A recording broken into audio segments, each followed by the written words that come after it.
Korach. Donc, Parashat Korach, nous avons un message très important. Faire attention dans la vie à ne pas perdre ses qualités, ne pas perdre sa grandeur, ne pas perdre ses potentiels par des occasions qu'on peut rencontrer. Je pense beaucoup aux vacances, parce qu'en vacances, beaucoup de gens perdent leurs enfants, entre guillemets, au niveau spirituel, parce qu'ils sont pas prêts eux-mêmes à faire l'effort de se priver de certaines choses, mais qui sont vénémineux,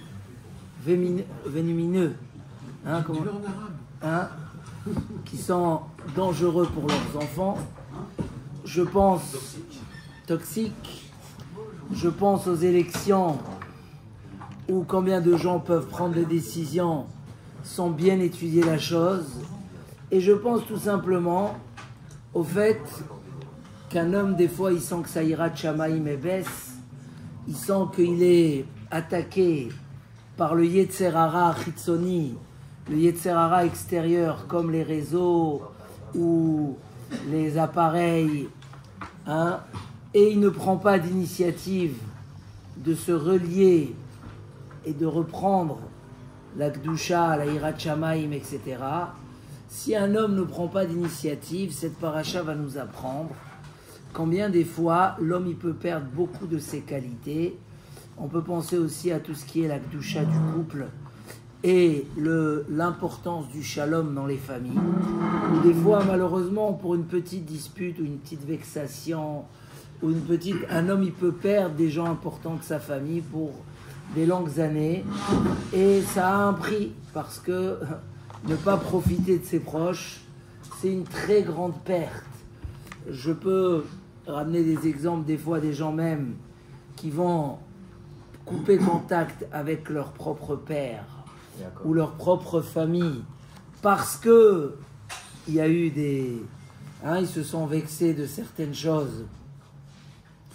Ils se sont vexés de certaines choses et ils décident de ne plus, et ils perdent une des plus belles mitzvot qui est le Kibud Avaim. Donc comme ça, des fois dans la vie, un homme il doit être prêt à des épreuves, à des grands carrefours dans la vie, où il doit faire un choix.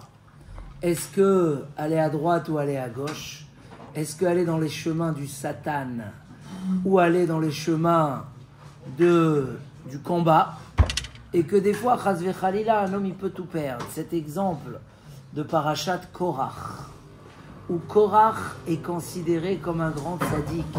Rashi dit même, on ne peut pas ne pas rappeler ce Rashi, que Rashi dit, mais qu'est-ce qu'il a eu comme idée, Korach, de rentrer dans tout ce danger-là? Il a vu dans sa prophétie qu'il aura des descendants qui vont être prophètes, Kohanim Gdolim. Alors il a dit, c'est sûr que je vais être sauvé. Mais il ne savait pas qu'on ne peut pas dépasser Akadosh Baruch Hu, et que rentrer dans tout ce débat, c'était un danger, et que finalement, qu'est-ce qui s'est passé? Il a été avalé par la terre, lui et toute sa descendance. Et ces parachiotes, on est depuis le milieu de Parashat Be'alotra à le clan Israël qui paye des prix très très chers. Les Bnei Israël ne sont pas rentrés en Eretz Israël eux-mêmes. Ils ont perdu l'entrée en Israël, vous imaginez?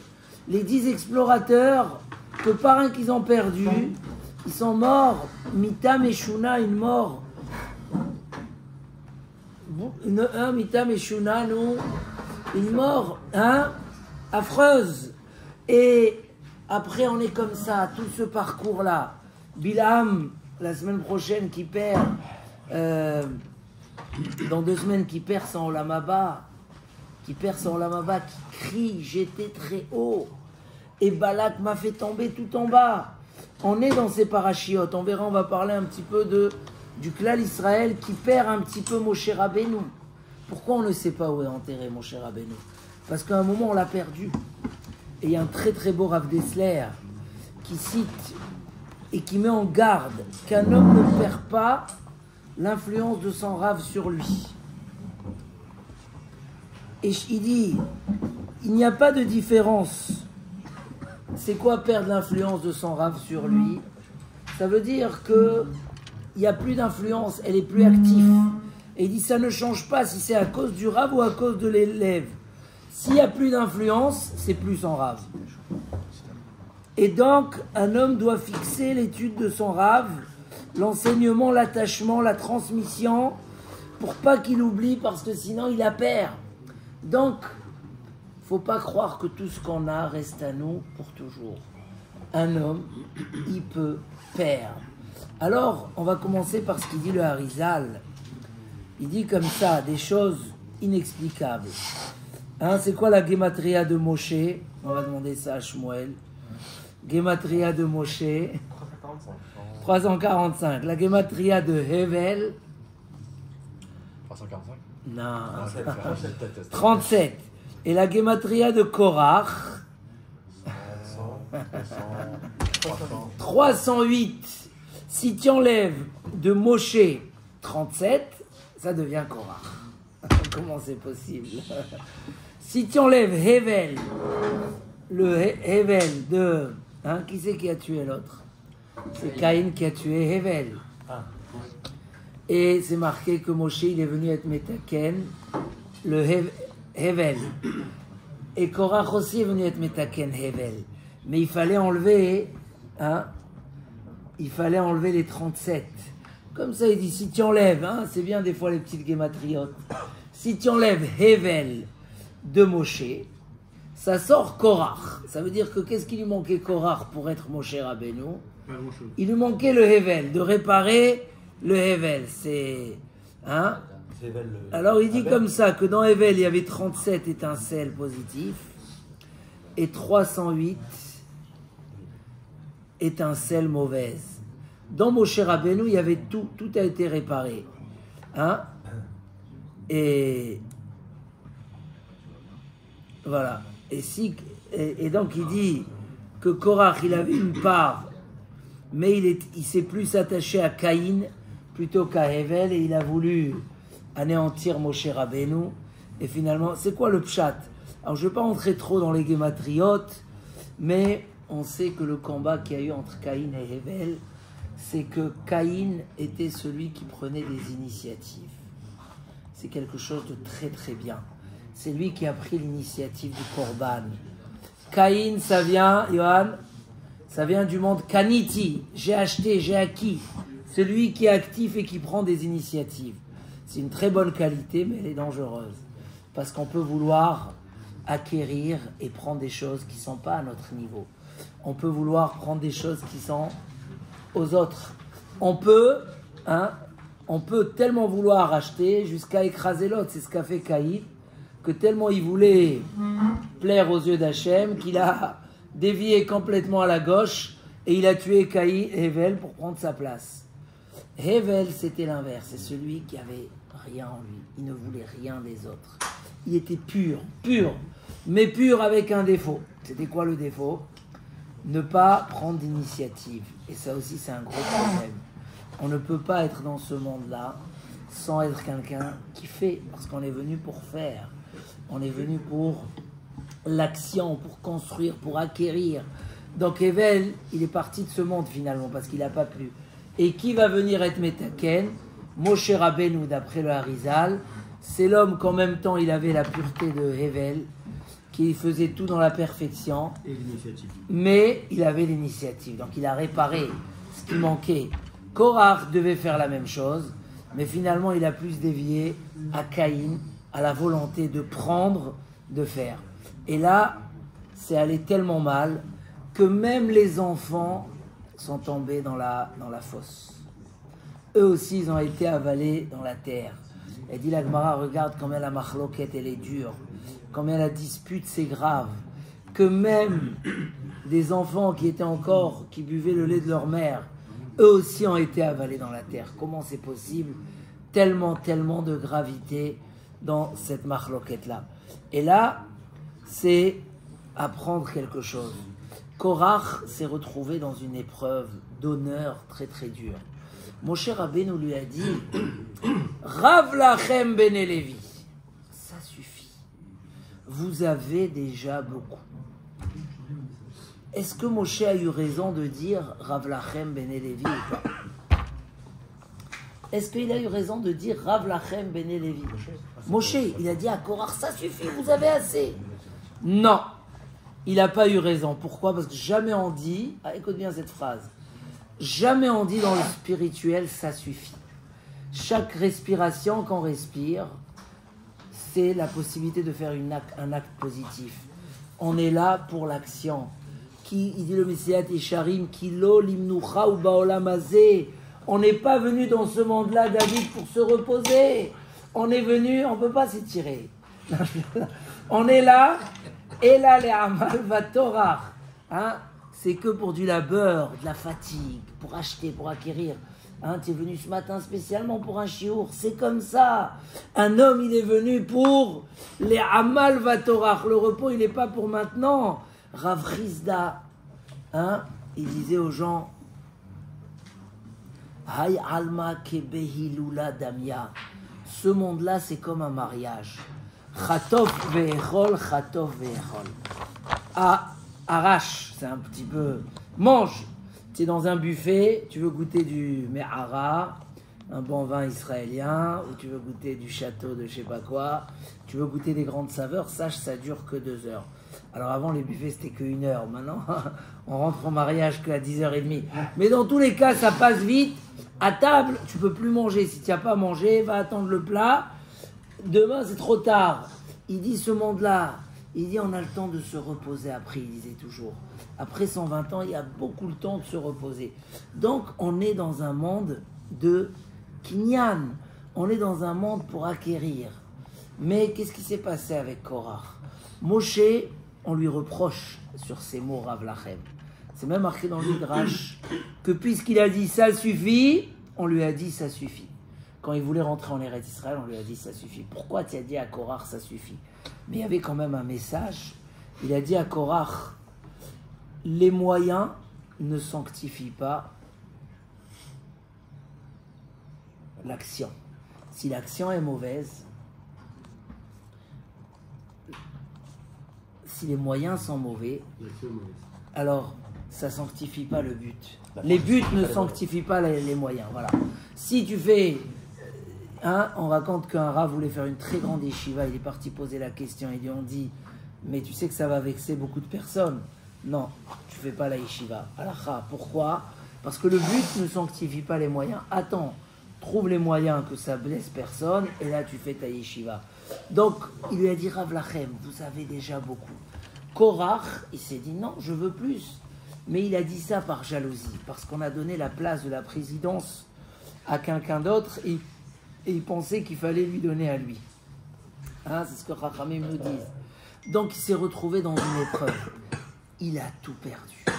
On est dans des parachiotes, d'exemples que la Torah nous met en place. Les explorateurs, aussi, ils ont fait des intérêts personnels. Mais est-ce qu'ils ont calculé tout ce qu'ils perdaient par derrière? Qu'est-ce qui faisait perdre au Bnei Israël? On peut voir qu'un homme, des fois, qu'est-ce qui fait perdre? Des fois, tu vois des gens, pour des disputes ou pour des mauvais désirs, vont détruire leur couple. Qui c'est qui va payer le prix? Ça va être les enfants, ça va être lui, ça va être toute la vie.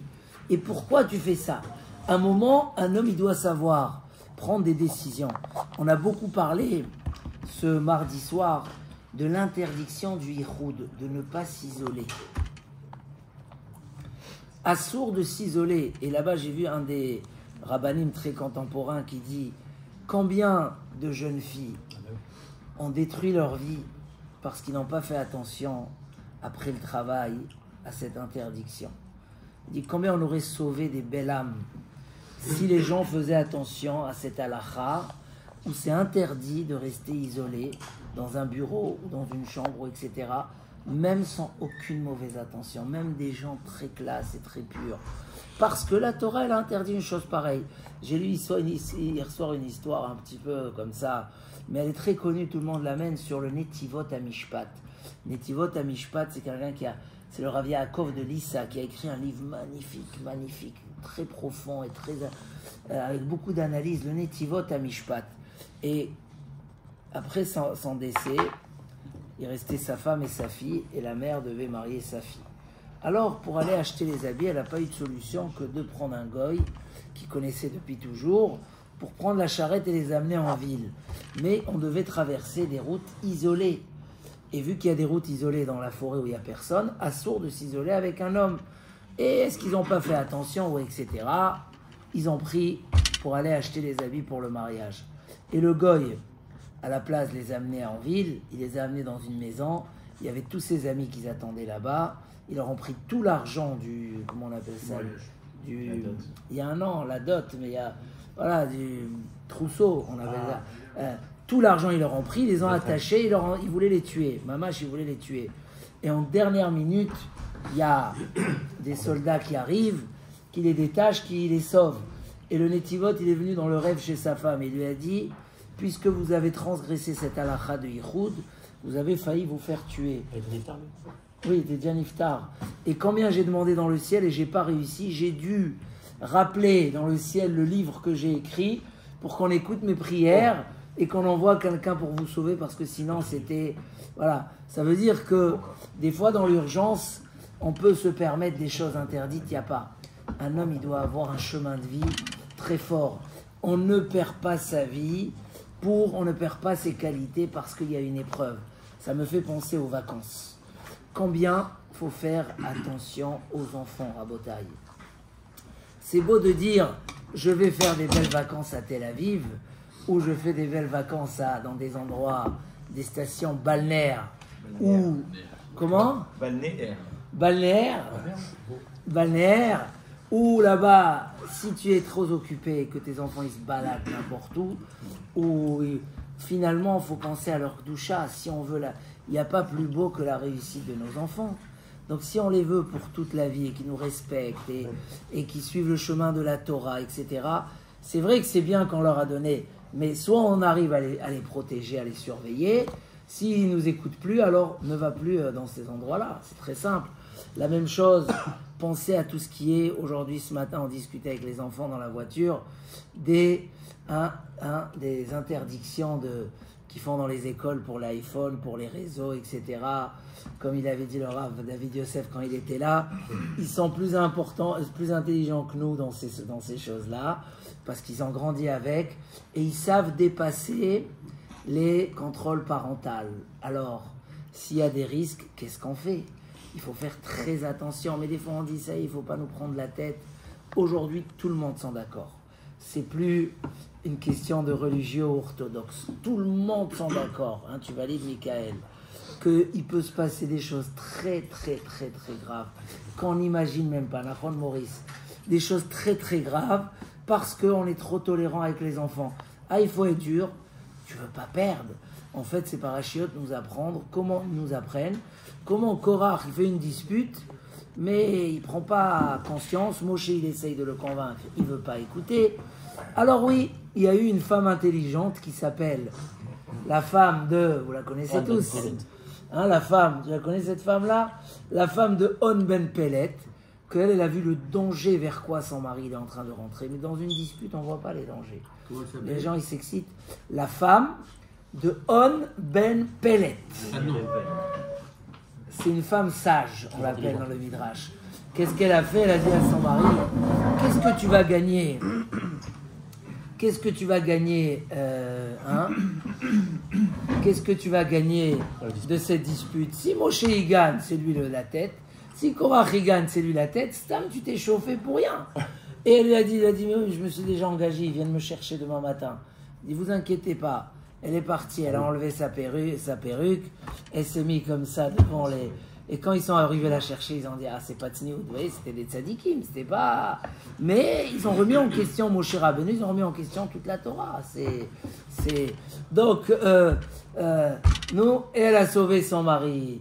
Et tout le reste, ils ont été avalés ou brûlés. Il y a eu 250 qui ont été brûlés. Rachid pose la question, il dit, mais il savait qu'il prenait un danger. Il savait c'est quoi Moshe Rabbeinu, il savait c'est quoi. Mais des fois, l'excitation de la dispute, la haine, la colère. Hein, des fois, avec les beaux-parents, quelqu'un, la belle-mère, elle lui a dit un truc. Ouais, toi, tes parents, hein. Et un homme, il peut se lâcher et dire des bêtises et tout perdre à cause de ça. Alors, il y a des moments où même si on n'a pas les forces, il n'y a pas Tes enfants t'ont saoulé, ils veulent un téléphone. Oui, s'il n'y a pas les protections, je ne prends pas. Il n'y a pas... Ah mais pourquoi? Parce que l'homme, il doit être conscient. Hein? Moshe, il est parti leur parler, il ne voulait pas écouter. Donc, ils ont tout perdu. Et de même, je pense aussi à cette période où peut-être que dimanche, on va être un peu tous bouleversés de ce qui va se passer. On ne sait pas comment ça va tourner, etc. Et donc, ça peut amener l'homme à prendre des décisions. Il y a un Rav Dessler magnifique sur la paracha de la semaine prochaine, où vraiment, il dit que avoir l'influence de quelque chose, c'est être attaché à quelque chose. Si on n'est pas attaché à quelque chose, il dit même quand Moshe Rabbeinu il est venu parler au rocher, puisqu'il n'était pas sûr, il ne s'est pas attaché au rocher. Il n'a pas pu faire sortir du rocher ce qu'il fallait faire. Et donc, on n'a pas mérité de savoir où a été enterré Moshe Rabbeinu, c'est-à-dire qu'on n'a pas mérité avoir un certain... On a perdu un certain attachement à lui. Il dit, Aseh lecha Rav. C'est quoi Aseh lecha Rav? Il dit, depuis que le Beth Amikdash a été détruit, est-ce qu'on est sûr qu'il a été enterré? il dit, c'est dur. Oui, c'est marqué dans la Torah. C'est marqué, c'est dur la perte d'un tzaddik, plus que les 98 malédictions et la destruction du temple. Il dit pourquoi? Parce que quand un tzaddik va de ce monde, on ne peut plus apprendre de ses actions. Et c'est une très grande punition. Parce que dès qu'on a perdu le lien avec Akadosh Baruch Hu à travers les mitzvot, quand on a perdu le Beth Amikdash, qui nous reste? Il nous reste les tzaddikim, c'est eux qui nous aident à s'élever. Et quand, chas v'shalom, un homme il perd le lien avec le Rav n'a plus d'influence, c'est comme si tu n'as pas de Rav. Gamarnou, alors il dit, je ne sais pas à cause de qui, si c'est à cause du Rav ou à cause de l'élève. Un homme, il doit être attaché. Quand il vient prendre des grandes décisions, il doit consulter son Rav. Il doit assez les chasser, fais-toi. Fais-toi, tu es obligé d'avoir un Rav. Maintenant, si tu n'es pas entier avec ce Rav-là, mais alors, est-ce que tu as un autre? Si tu as un autre, ça va. Si tu n'as pas d'autre, eh bien, annule-toi au Rav, c'est tout. Ne regarde pas. Pourquoi? Parce que le Rav, c'est une protection. On voit que Shlomo Ameler ne s'est pas marié avec la fille de Paro tant qu'il y avait son Rav vivant. Et de là, la Gemara a dit, il faut habiter dans l'endroit de son Rav. Pourquoi? Pour qu'il y ait une influence. Parce que même Shlomo Ameler, Chacham et Kol Adam, il s'est trempé dès qu'il n'avait plus de Rav. Et ne plus avoir de Rav, c'est pas que si le Rav il est parti, c'est si toi tu t'annules pas et tu t'attaches pas au Rav. Pourquoi? Parce qu'un Rav et des bons amis, comme dit le Messiat Yesharim, peuvent sauver l'homme, lui sauver son argent, son honneur et toute sa vie. Comme ça écrit le Messiat Yesharim. Donc c'est des choses, l'Aïrat Shamaim. On rentre dans une période des vacances. Je ne sais pas si c'était la Shabbat, si c'était mardi soir. On a dit que l'année dernière, quand on a interrogé certaines personnes après les vacances, est-ce qu'ils ont évolué, est-ce qu'ils ont régressé ou est-ce qu'ils sont restés stagnes? Et la réponse était très forte et directe. On a régressé, d'accord? On a régressé. C'est mardi soir qu'on a fait shiur là-dessus et on a posé la question comment on va faire pour passer les vacances mais continuer à évoluer? Il n'y a pas de raison. Donc on a parlé. Je veux dire ça en bref, mais ça relie la sikha d'aujourd'hui. C'est quand on garde les mitzvot à très haut niveau, quand on se lève le matin à tefila, même en vacances, alors qu'on a dormi tard. Quand arrive mincha, vite, on court au Beth Knesset, même s'il est à 20 minutes. L'année dernière, j'étais impressionné d'une personne. On était à Aix-en-Provence. Et on allait matin et soir. Nous, on était à 10 minutes. Mais un jour, on a dit, on va le faire en vélo. Il y avait des vélos dans la maison qu'on avait loués. Donc, c'était 20 minutes. Et on allait. C'était très intéressant. Et il y a une personne qui venait et qui avait 35 minutes de voiture. Et il nous raconte, il nous dit, vous savez, je suis sorti, j'ai crevé mes 2 pneus. J'ai claqué les pneus et j'ai amené le dépanneur, mais dans ces endroits-là, on ne connaît pas, machin. 2 jours. Il dit, je suis allé chez le voisin. J'ai tapé à la porte. Un goy. Il dit, écoutez, moi je vais à la synagogue tous les jours et voilà, regardez ma voiture. Vous pouvez me prêter votre voiture? Il lui a prêté. Je vous promets, il lui a prêté. Pour 2 jours, il lui a prêté sa voiture. Comment? Quand je voyais ça, j'ai dit, mais moi j'aurais pas osé. J'aurais pas osé. Mais le courage, je vous promets. Il lui a explosé sa voiture. Mais le courage, c'est que cet homme, il n'imaginait pas qu'il allait rater la tefila. Ça déjà, ça garde un cap. Parce que quand tu vas à la tefila et tout ça, tous les jours, les vacances ne peuvent pas te baisser. Deuxième chose, mettre des ligne rouge. Comment on dit? Une ligne rouge. Il y a une ligne rouge qu'on ne dépasse pas. Il y a des choses qu'on ne fait pas en vacances. Point à la ligne. Il n'y a pas je suis faible, je suis fatigué, etc. Ça, c'est la ligne rouge. Je ne sais pas laquelle. Chacun est son niveau. Et voilà. La ligne rouge, je ne passe pas. Et si, Razvé Shalom, je me suis permis quelque chose que je pensais que je pouvais surmonter et que je n'arrive pas à le surmonter, au moins, dès que le déclic y vient, je ne veux pas perdre toutes mes qualités. Parce qu'on perd. Parce qu'on perd. On a parlé, j'ai préparé un khatan cette semaine, et on a parlé un petit peu de l'interdiction gravissime de Zera Levatala. De Zera Levatala, où je lui ai amené le Harizal que tant qu'un homme s'est bécacheroute, alors, même s'il ne sait pas qu'est-ce qui se passe, il y a des neshamot qui naissent. Et un homme, après 120 ans, il va voir qu'il a créé beaucoup de neshamot. Mais quand c'est Zera Levatala, Keshofer Damim. C'est comme si qu'il a, comme ça se marqué dans le Shulchan Aruch, c'est comme si qu'il a tué des vies. Pourquoi? Parce que il y a Kadosh Baruch Hu, il n'y a rien pour rien, nous on ne voit pas tout. Et on sait que à Yerushalayim, ils ne laissent pas les enfants monter jusqu'à l'enterrement. Pourquoi? Ils disent non, les enfants ne viennent pas. Pourquoi? Parce qu'on ne veut pas que les enfants mauvais et négatifs qui sont nés de Hachem et Rachem, ils viennent et ils font du mal au Niftar. Donc c'est un minhag de Yerushalayim. Bon, je ferme la parenthèse. En tout cas, le grand message de cette paracha de Korach, c'est de voir que, on l'expliquera après, dans la paracha de Korach, que comment un homme peut perdre à cause de l'honneur, à cause d'une épreuve, à cause d'une vexation, à cause d'un mauvais désir, à cause d'une ta'ava, à cause de l'imprudence, un homme il peut perdre des choses énormes. Alors que si un homme il est prudent, il est nizar, etc., un homme, Bezrat Hashem, il est toujours dans la montée, toujours dans la montée. Et il faut faire ça. Ça ne suffit pas de faire des choses positives. Il faut faire aussi attention et être prudent et avoir au moins une grosse lumière rouge dans sa voiture qui dit le moteur il va brûler, et savoir voir cette lumière-là et ne pas être celui qui dit c'est pas grave, j'ai l'habitude des voyants qui s'allument dans ma voiture et continue. Non, quand c'est le voyant juste, il faut aller faire la vidange. Nounou. Si c'est le déblou, nounou. Mais si on te dit, il y a plus que ça. Moi, un jour, je suis tombé en panne à Vincennes parce que, à force de la paresse d'aller remplir de l'essence, on se dit, bon, ça roule, encore et un jour, boum, la voiture ne voulait plus bouger. Depuis, j'ai compris. C'est pas la peine de comprendre. Il faut comprendre avant de tomber en panne.